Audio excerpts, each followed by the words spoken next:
better than any place in the Dallas metro area. I just love that town. In 2000, they had 534,000 residents. Then in 2010, they jumped up to 741,000. So that right there, they gained almost 40%. And that party bus kept rolling when they got to 2020. They had 918,000 residents. That's a 24% increase. In 2021, Fort Worth, Texas increased their population by 12,916 new residents. And only 4% of them say y'all right now.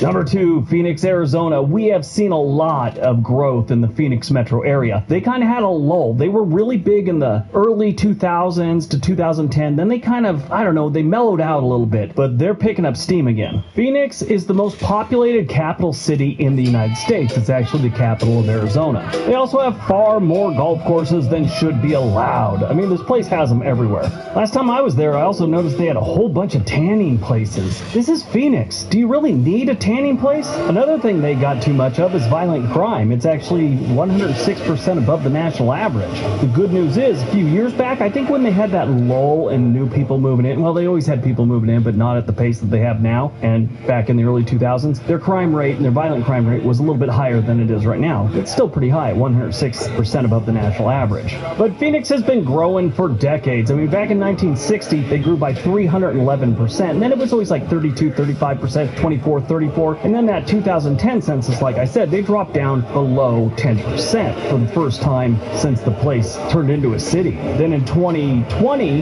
it was only 11% higher. Now, that is a good percentage for a decade for a major city. That's not bad. But in 2010, it dropped below 10% for the first time in over a century. In 2021, Phoenix grew by 13,224 people. All right, before we get to number 1, don't forget we have another channel called On This Day. There's a link down below. There's also a link for Home and Money, which is a great website if you're thinking about buying a house, if you're getting ready to, like you got to fix your credit, things like that. They got all kinds of resources there. This isn't a sponsored video. I just get asked all the time about real estate agents, so you got a link down below. All right, on to number 1. And number 1, San Antonio, Texas. This one does not surprise me. I was in San Antonio last January. I was gonna